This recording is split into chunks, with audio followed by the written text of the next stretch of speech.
All right, so hello and welcome back to the second session in our small three-part series, which was about exploring the dimensions of living beyond career and academics. Let's get straight to the presentation. Before we proceed, I thought we'll just quickly take a summary of what we discussed during the first session. We essentially saw that every human being, you and I, and every human being on this planet has four dimensions of living that are essentially inseparable. The first is a material dimension of living that all of us are aware of. The second is a behavioral dimension of living, which signifies our relationship with other human beings. And then, of course, we live with ourselves, which is the intellectual dimension of living. And also, there is this faded spiritual dimension of living that some of us, or maybe many of us, may be aware of, or at least may be curious of, which essentially talks about what exists and how it is and what is the nature of the self, etc. All right. We also saw that these four dimensions of living are inseparable, which means you cannot separate the material dimension of living from any human being. Rich or poor, male or female, white or black, no matter what country or religion you are from, this simple schematic represents the different dimensions that you have to a human being. We also saw that we as human beings, and especially we as students, and also the way our education has been so far, we've typically only focused on the material dimension of living. We paid little or no attention to our behavioral dimension of living, and we'll see a little more of that as we proceed. And some of us may have paid attention to the intellectual and spiritual dimension of living. So we did see that these are the four dimensions of living, and that there is a need for us to understand them, right? So this is the second part of the presentation. So let's get straight to it. So in the previous presentation, we also saw that there are different kinds of experiences that we have in each of these dimensions of living. For example, in the material dimension of living, we have access to various goods. You earn money, you work with nature, maybe go for a walk in the park. When it comes to the behavioral dimension of living, you spend time with family and friends, with the people that you like, and things like that. In the intellectual dimension of living, we're busy thinking about our plans for the future, probably reflecting on a moment or some kind of experience that we've had in the past, and so on and so forth. What is interesting is that these three, the material, the behavioral, as well as the intellectual dimension of living, also represent the three kinds of experiences that we have in the form of happiness or unhappiness. What do I mean about that? Look at the first blue box that has come up in front of you on the screen right now. Any interaction that you have with the material dimension of living, right? And I've written the word nature relationship there. We'll see that when we get further down into the presentation, is accompanied by a feeling of either a feeling that you like or a feeling that you don't like. A feeling that you like translates as pleasure, and a feeling that you don't like translates as pain, right? Or displeasure, if pain is too serious or too strong a word. For example, you have a good cup of coffee, right? So when you have a good cup of coffee, you get the pleasure of the coffee. So you say, I'm feeling good, the coffee is good, and you evaluate it as something that is nice. The same coffee that may be cold or not made well will translate into a feeling of displeasure. Similarly, it's very cold outside and you have a nice jacket to wear on, so if that's going to lead to pleasure. When you're not able to wear a jacket, or you're feeling cold despite wearing the jacket, that's going to lead to pain. All right, so we can see this using numerous other examples. So you can see that the feeling of pleasure and pain is accompanied by a physical chemical interaction that the body has using the different senses, right? So our sources of pleasure and pain are typically the five senses. You are seeing something that is nice, you're looking at a nice scenery, you are able to taste something that is nice, you're able to sense something that is hot or cold, or nice and comfortable, like this nice chair that I'm sitting on. You may also be able to hear some good kind of music, correct, and also get some good kind of smell. So these five senses that we have in the body are the primary source for our material sense of either pleasure or pain, good or bad, or what we call as material happiness or material unhappiness. When you also have access to a lot of other goods, material goods, like a nice house, a car, maybe land, a nice bed to sleep on, it gives you a feeling of security, right? So you feel that you will be well taken care of. You know that there are mangoes going in the orchard and you will get mangoes next season, so that gives us a feeling of security, typically one of survival, to do with food security. So the blue box here essentially is talking of the happiness or unhappiness that is to do with our material dimension of living. The other kind of experience that we have that is translated as either good or bad or desirable or undesirable is to do with the behavioral dimension of living when we are interacting with human beings in human relationships. So feelings like trust and mistrust, right? So when you trust somebody that you live with, it could be a husband, a wife, a father, a brother, a colleague, a teacher, somebody down the street. When we have a feeling of trust, we like that feeling, and when it is accompanied by a feeling of mistrust, we do not like that feeling. Similarly, we can also experience a feeling of affection towards somebody that we really like, and also a feeling of hatred towards somebody that we dislike. Similarly, you may like it when somebody greets you with a sense of respect, and we typically do not like it or don't find it acceptable when somebody insults us. It's easy to see with a little bit of, when you pay a little attention to it, that the feelings or the kind of experiences that we have that are written in the black box under the behavioral dimension are significantly of a different quality than the experience that you get you in the material dimension. So these feelings are of a totally different nature, right? This experience is of a totally different nature than the kind of experience you get in the material dimension, right? So it's like you are sitting, let's say, on the floor. So materially you may not have very much, but you really like the person you're sitting with. This is a totally different kind of experience. You are sitting on a nice cushioned sofa, but you're having an argument with the person that you're sitting next to, right? So you are getting the pleasurable sensation from the sofa as far as the material dimension is concerned, but may not like the kind of feeling that is arising out of the in the behavioral dimension. So these are two kinds of experiences that we, all of us, go through, all us humans go through. The third kind of experience is what's come up in the orange box here, right? These are the experiences that you have within yourself. Usually these experiences are a result of something that we've done outside in our living. Many a time these experiences can also arise within us. The feeling of contentment and discontentment, for example. Correct. So let's say you decided that you are going to buy a nice bike, right? So you went ahead, you were able to buy the bike, and it didn't pinch your pocket very much, so you're going to feel a sense of contentment. You were not able to buy it, so you may not be contented with it, correct? Or it may lead to unhappiness. Similarly, let's say you desired to become an IAS officer and you were able to fulfill that desire, you get a feeling of contentment. Many a time we experience the feelings of contentment and discontentment even if you're not doing something outside.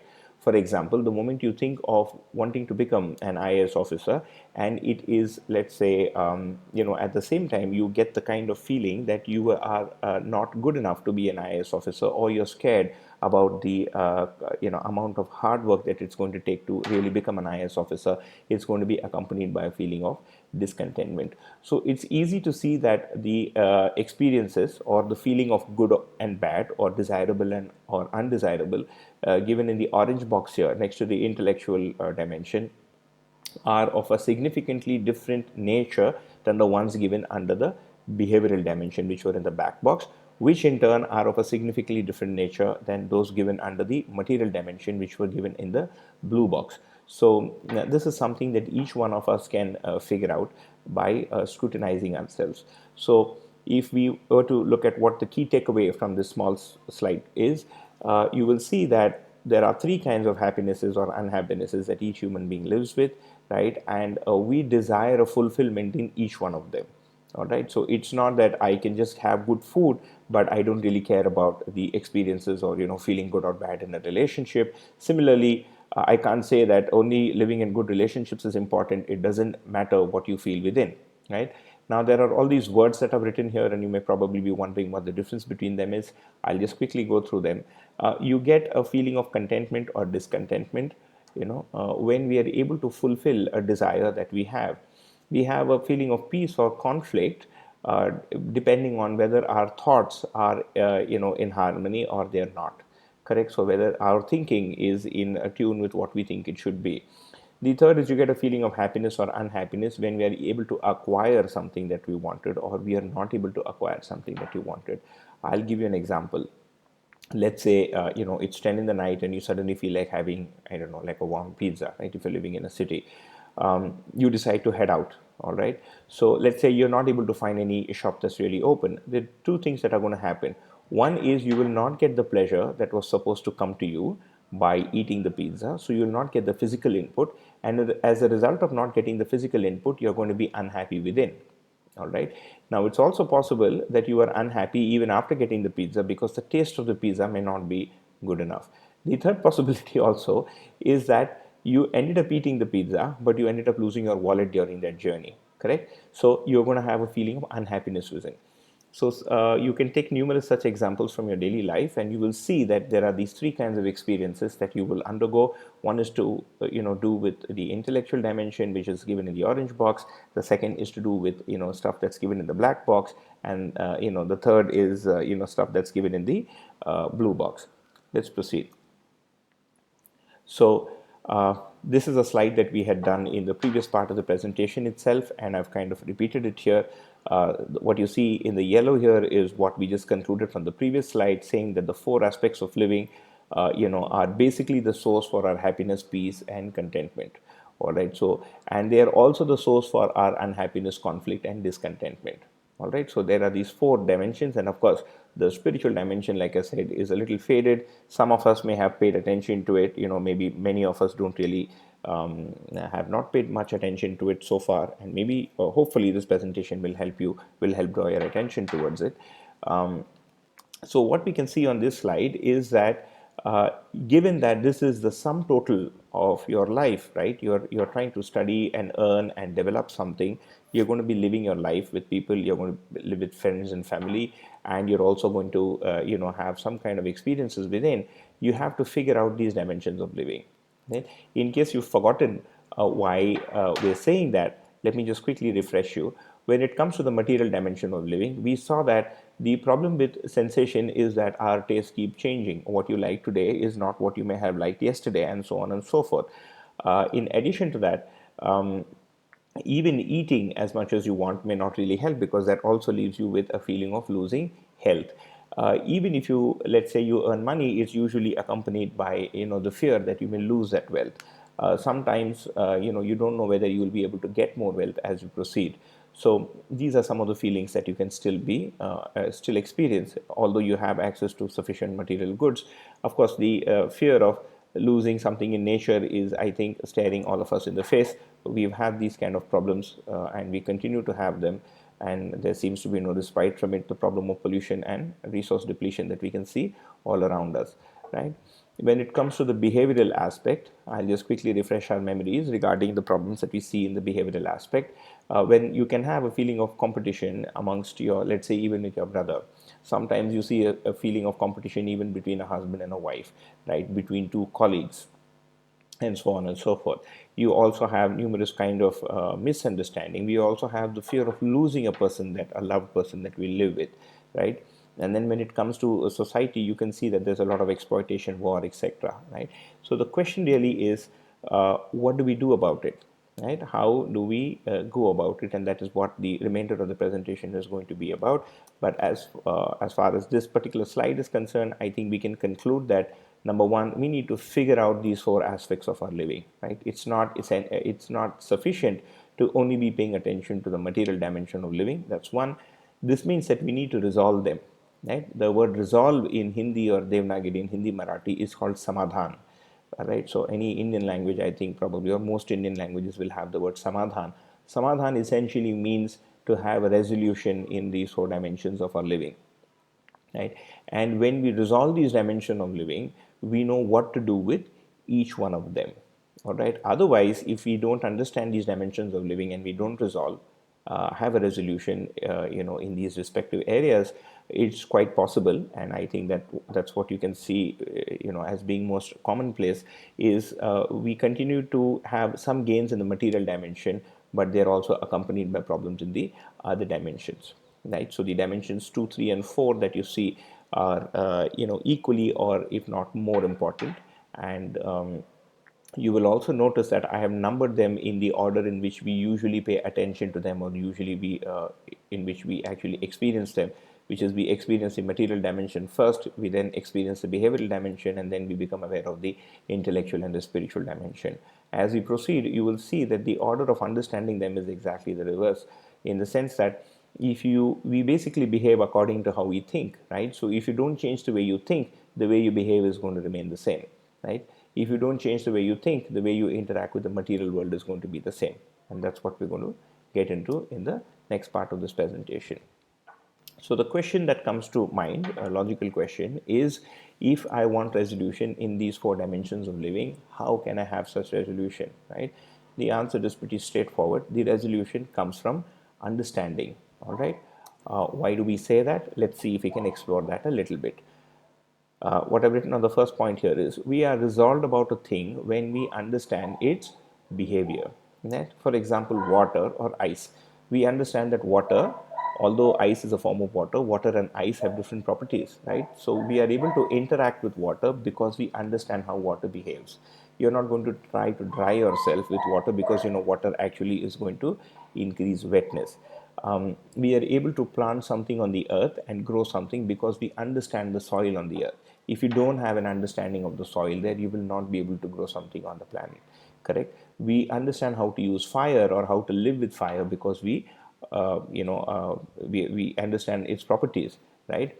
Similarly, we understand the human being. So we understand the human being as well as the human brain and its behavior, which is why you're able to, let's say, do a complex surgery, which is called neurosurgery on it. And of course, a virus, right? So when you understand the behavior of a virus, we are resolved about it.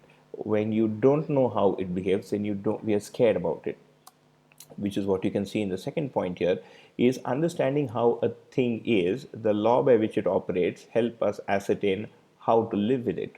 Correct? So if you do not understand something, if you don't understand the law by which something operates, you don't know how to live with it.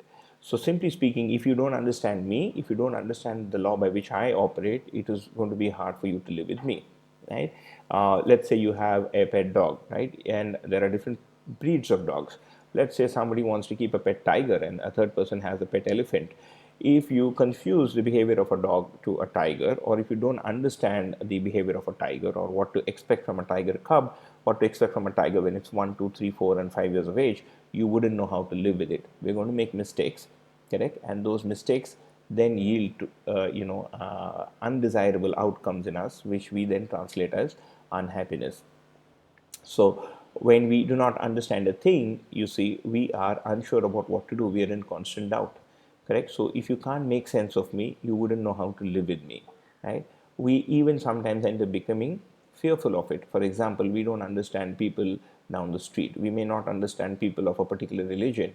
You may not understand people of a particular color, of a particular caste, of a particular country, right? So we are fearful about things that we don't understand. When we don't understand the law about something, we are really afraid of it. If you take examples of this from human history, you will see that there was a point in time when humans were actually afraid of fire, right? So people thought of fire as a god and they thought they have to worship fire, and if they didn't worship fire, then fire would take revenge on them. There have been societies that have actually done that. Today you and I know, and it is common knowledge and commonplace knowledge, that that's not the case. It's not that fire is going to get angry with you if you douse it off. People had similar notions about the earth. People at one point in time thought that the earth was at the center of the universe. At some point in time, people also thought that the relationship between the earth and sun was that the sun was a god, right? So in fact, all the planets are named after gods. So we actually felt that these rotating planets, and today we know because we have spacecrafts that have landed on some of them, that they are equally physical, chemical in nature as the earth, right? So it's not that the earth is under the influence of these planets in some mystical way. So but at one point in time people were fearful about it. You can also take the example of a volcano and so on and so forth, and these fears haven't subsided. They have actually taken new shape. What are the examples? Let's take money, right? Do we really understand money? Well, most people, some people may say they do, but for most of us, money is an enigma, right? In the sense that we don't know how much of money we want.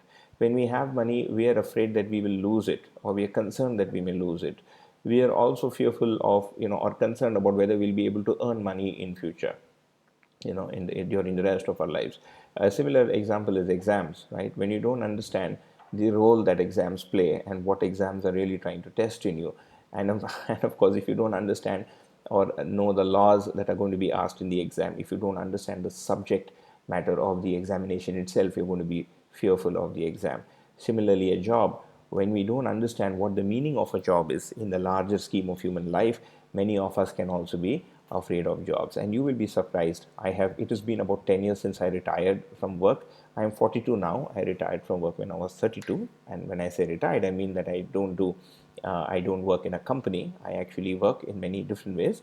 But if you look at it, I've actually seen people who are employed and have been employed in big, marquee blue chip companies like, let's say, like Google or Apple or Microsoft. People in good positions. There's this person I know who's a director in Microsoft, and one day I saw him looking at a site which is called LinkedIn.com, which is like a job networking site. And I said, "You're in a good position, And Microsoft is like one of the biggest or the richest company in the world. Why would you be looking for another job?" And he said, you never know when you're going to get fired. So you always have to make sure that you have access to a job and that you have your networking in place, right? So even when you've landed in a very sort of a job, like working in a very large or very famous company, the fear of losing the job may still persist, right? Which leaves us with a feeling of, discontentment within. People similarly have a lot of fears about their own careers, right? We don't know what path our career will take. We don't know whether we'll get promoted at the right time. We don't know whether we'll be able to change jobs as frequently as possible, and things, and so on and so forth. uh, if you take a moment and kind of pay attention to the kind of examples that I've taken, the initial set of examples were to do with the material dimension of living, right? The second set of examples that I have taken are to do with the behavioral dimension of living, and the third set of examples that I've taken here are to do with the with the behavioral dimension of living, right? If you look at it here, uh, let's take the first one, right? So let's say there are people of another color. When we don't understand people of a different color, we are actually scared of them, correct? You don't know what to do with somebody like that, or you may end up disrespecting them. And some of the riots, or the protests that are taking place in one of the largest countries on the planet today are kind of, I think, evidence to that fact. Similarly, when you don't understand what a religion means, correct, and what it means to be part of a religion, we may actually be fearful or unsure about, or in constant doubt about people that belong to a particular religion. This can also get extended to a very personal relationship, like of that of a wife or a husband, right? So if you don't understand what it is to be what it means to be a wife, or what it means to be a husband, what it means to be a student or a teacher, and so on and so forth, we may be in constant doubt about these particular relationships, correct? And last but not the least, and I will again say that, so far I took examples that were to do with the material dimension of living, and then I took examples that were to do with the behavioral dimension of living. Let's come to the intellectual dimension of living. If you are not sure about yourself, right? And when does that happen? When we don't understand the law by which we ourselves operate, correct? So the first question that I put up there for our reflection is, what do you really want? Do you know what you want at the end of the day, right? Or have your choices basically been governed by things that you saw around you? All right, I'm just going to pause the video and close the. All right, we'll just continue, I think, right? So do you really know what you want, right? So this is a very I think an innocent question, but probably a question for which an answer may seem difficult to come by, because you find that most of the things that we want today, or that you think that you want, are actually based on some kind of influence from the outside, right? You've seen something, a friend says he wants to go to the United States and do a master's in science. Somebody says, I'm going to join a job. Somebody says, I'm going to become a lawyer. And we typically end up making choices based on these influences that we get from the outside. But if we ask a question of, what do you really want as a person and as a human being, what do you really want from life, maybe some of us may struggle for an answer there. So understanding oneself becomes very important, because if you don't understand yourself, you also don't understand your own strengths and weaknesses, right? What you see as your strength may actually be a weakness. And one of the things that arises as a result of this kind of not understanding oneself is really not knowing what our identity is, right? And when I say identity, for example, one of the first things that you identify yourself with could be that you're male or female, right?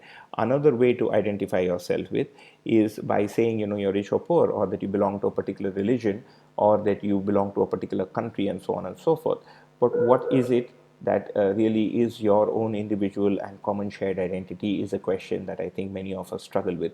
So when we don't understand ourselves, there are some basic things that we don't understand, including what success really means. Correct?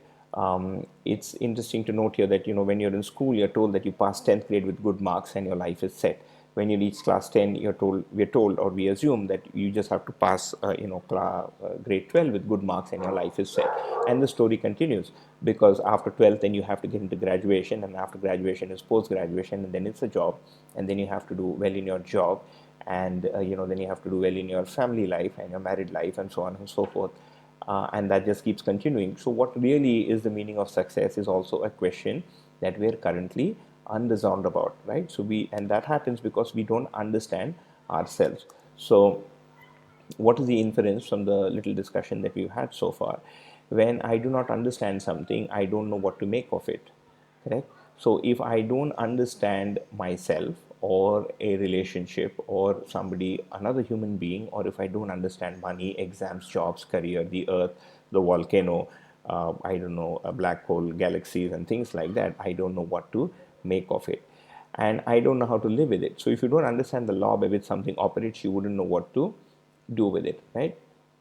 So this is also something pretty straightforward. I think, let's say there is an exotic animal that enters a house. If you don't know whether it's poisonous or not, you're first going to be scared of it. When somebody tells you that no, it's not poisonous and it's harmless, we may get more relaxed, right? So you can take numerous such examples to understand this point, right? When you don't know how to live with something, and because you don't understand the law by which it operates, we start making guesses about it.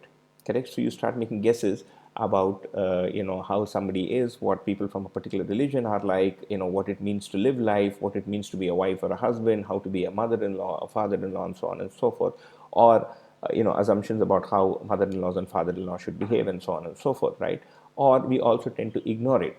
Right? What does that mean? We say, okay, I don't want to deal with all this. I don't want to deal with this intellectual and this behavioral dimension of life. I'm just going to study, earn money, and just live my life, and jo hoga dekha jayega, right? So I'll just deal with whatever comes my way.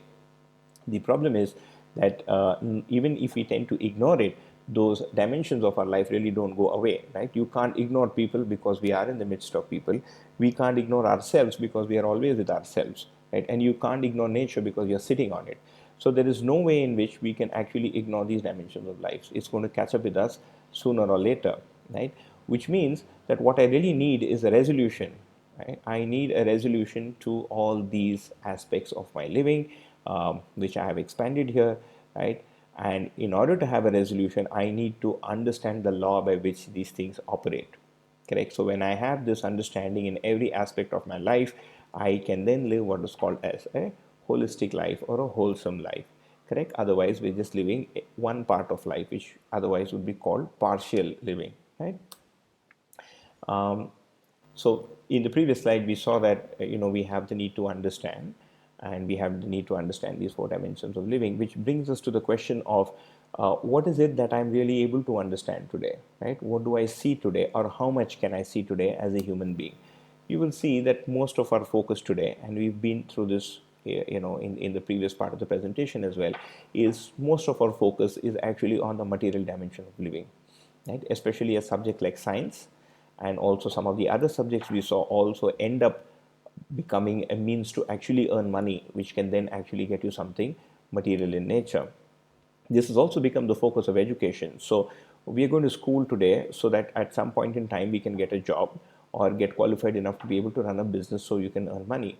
Schools and colleges today have started existing for the express purpose of just earning money, right? So education itself has become transactional in nature. You give some money, you are basically investing some money in education with the hope that you're able to get that money back, in or multiples of it sometime in future. And I'm not saying that's wrong, right? So I'm not saying we don't do this. We definitely have to do this, and we have to do this very well. But the problem is, we'll see all the white space on the screen here, right? The problem is this is only one part of the picture. We have to fill the other parts of the picture as well to be able to live a holistic life. So the outcome from a job, like I said, is basically money, and money essentially gives material things. Correct? So this is the end point of everything that we do, irrespective of whether you're a B or I don't know an MBA or a BS or an MS or a PhD. Life basically becomes about this, about the ability to have better comfort and the access to more money. What we can make a small observation here, that money has also become a measure of looking at human relationships. Correct. So who I'm going to get married to is dependent on whether they come, whether I can actually benefit, materially from that particular transaction. Who I make friends with, who I network with, is also then, based on whether I can actually, further my career or my prospects of earning money, right? Um, Whereas, if you see, while we're doing all this, we continue to ignore the behavioral aspect of living, what's shown in the orange box here. What does that mean? We tend to take relationships for granted, correct?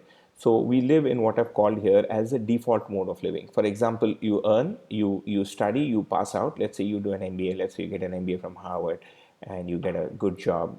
I don't know, with PricewaterhouseCoopers or somebody like that, and let's say you're getting a salary of, I don't know, $400,000 a year, or maybe 1 crore a year, or 40 lakhs a year, or 50 lakhs a year, something like that. And then we go on to live life. You're going to get married, right?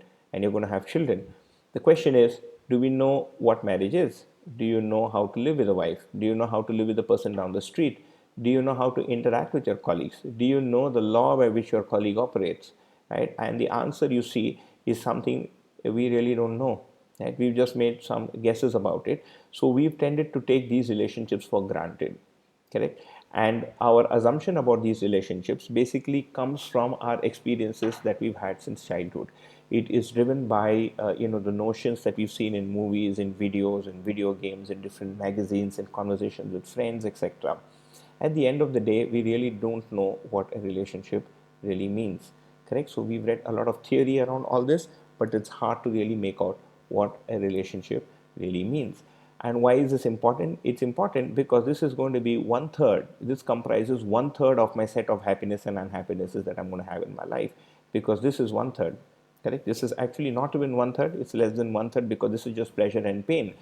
This is larger than this, right? The orange box is larger than the yellow box. Why do I say that? Because let's say you go out to eat something. Yeah? I'm talking from Pune, so let's say you go out to eat a vada pav. The vada pav is very tasty, so you got the pleasure or satisfaction that you got from it. The vada pav was easy on your pocket, about 10 or 20 rupees, so you're also happy that you didn't lose any money or much money. But you end up having an argument with the shopkeeper at the end of the vada pav. All right, what's going to happen? The satisfaction or the pleasure that you derived from the vada pav is now going to go out the window. The irritation that I had with that shopkeeper is going to leave a lasting impression on me, correct? And that can stay with me for a very long time. So the experiences that I have in the behavioral dimension of life, you can see, really overcome everything that you can get in the material dimension of life. So in the behavioral dimension, sometimes you find that things are going good, and at other times things are going bad. And इसको हम बोलते हैं झेलना, right? So we say we just bear with the relationships, but you can very easily see that the experiences and the result of good or bad in the behavioral dimension really overcome the material dimension of life. When you look at the intellectual dimension of life, you see that most of us are not even focused here today.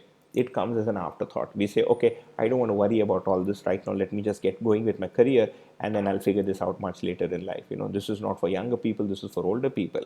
But the thing is that starting, I would say, probably even starting age 10, every human being goes through these three kinds of experiences, and our pleasure and pain, or happiness and sadness. So you get pleasure and pain here, you get happiness and sadness here, and you're going to have contentment and discontentment here. And this is going to happen for every human being, correct? So we are ending up living in only one third of our lives, right? So the thing is that even when you go to explore these areas, which is the intellectual and the spiritual dimension, today we find that a lot of the theories out there have little relation to living. They're all abstract theories that don't make sense in the here and now. That's one problem. The second is people have various notions about that, right? So these areas. So people have written so much about what the meaning of human life is, and what philosophy is, and what intellectual living is, and the mind is, etc., that there are so many different belief systems that a person like you and me that can get pretty confused in trying to navigate that entire thing. We also find that a lot of this is also mixed with practice, religion, and culture. Culture is simple things like the way you wear clothes, the way you eat food, your festivals, etc. religion is a set of rules that everybody is supposed to follow, or things that we adhere to. Both of these are different from what we call as spirituality or philosophies. So practiced religion and culture may or may not be spiritual or philosophical in nature, correct? Because when we talk of philosophy, in fact, what we're discussing right now is philosophy, and you can see it's pretty straightforward. It's not something that's hard to understand or abstract. The other challenge with a lot of the theories that you find there are that they end up denying the world, correct? So we are told that what you see in the material world is all Maya, so you don't need to see that, pay attention there at all, and all of it is short-lived. But hunger is a reality that each one of us experiences. A father, mother, and a brother, and relationships like this are realities that each one of us experiences. You can't say that they don't exist. They very much exist, right? I was born because we had parents, and if you are born, you're going to have children of your own. So this is very much a part of reality. So that's another big problem, that the way we see things today is, one is we're either focusing only on the material, or we are denying the material and the behavioral and sometimes even the intellectual, and saying one only has to be spiritual and one needn't worry about all this. But you can easily see that that's not true or not accurate, right? If you examine yourself and if you scrutinize yourself, you will see that all four are needed, and you're currently focusing only on one, really ignoring 2, 3, and 4. So to quickly conclude today's session, we in the first part of our session we said that every human being has 4 dimensions of living. Today we saw that our state of being, which is happiness or discontentment or contentment or peace, etc., correct, or the problems that we have are to do with these 4 dimensions of living only, correct. And whatever you do in life, you are going to experience something in 3 or 4 of these dimensions, right? So it becomes essential to resolve my living in these 4 dimensions. So career and academics is one part. I need to be looking at the others also, and in order to resolve these, I also need to understand these 4, right? So in the first part of the video we saw that, part 1 of the video we saw we have 4 dimensions of living. In the second part of the video we've seen that they basically contribute to our state of well-being or not well-being, and there is a need to resolve these 4 dimensions, in order for which we need to understand these 4 dimensions, right? That brings us to the end of the second part of the video series. In the third and the final part, we'll then see what is it that we want to understand.